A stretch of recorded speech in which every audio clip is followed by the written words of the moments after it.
Welcome back to Coffee with Crissy. This is Season 1, Episode 4 on grief. Recently in Vancouver, we had the devastating Lapu Lapu Festival incident. This event really brought home the importance of community coming together to support each other during difficult times. Today, I wanted to touch on something we all experience at some point in our lives: grief. Now, when we hear the word grief, we often think about the loss of a loved one who has passed away. And that's certainly a huge part of it, but grief can actually show up in so many ways.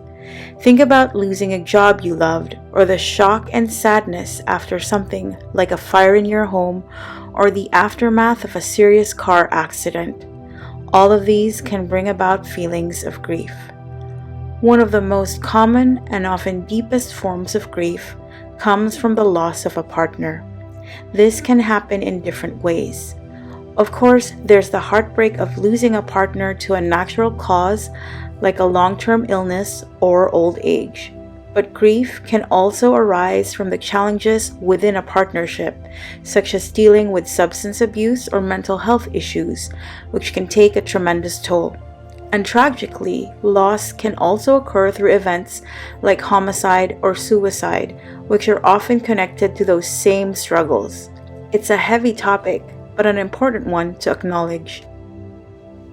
And that brings me to a fantastic resource that I wanted to share with you today. It's called the BC Bereavement Helpline. If you're in British Columbia and you're navigating grief, no matter what the cause, this is a place that can help. They have a helpline you can call. The number is 604-738-9950. Or if you're outside the immediate area, you can call toll-free at 1-877-779-2223. On the other end of the line, you'll find trained volunteers who are there to offer emotional support and can help you find other services in your area. BCBH has different resources available, from information on support groups to details about local events. They really understand that grief can be isolating, especially when it follows a traumatic event. They have specific programs for those who have experienced the loss of someone to suicide.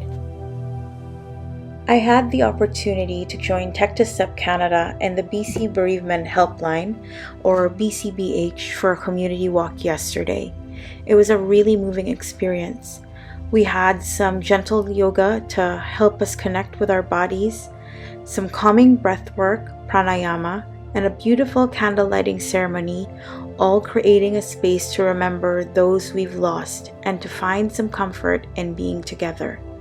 I hope you reach out to BCBH or a trusted friend or family member for help. You can also connect with me, and I can connect you to resources and practitioners that may help you. For those who might be new to the podcast or my writing, just a little bit about me.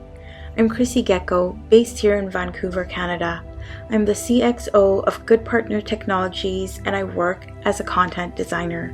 I'm really passionate about spreading kindness and trying to break down complex ideas, whether they're about technology or psychology, and make them easier for everyone to understand.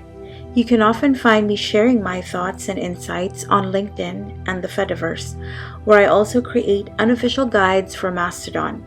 I host a solo podcast where I talk about emotional intelligence, which you're listening to right now, called Coffee with Crissy, and I'm a big advocate for BIPOC mental health and active in the LGBT+ community.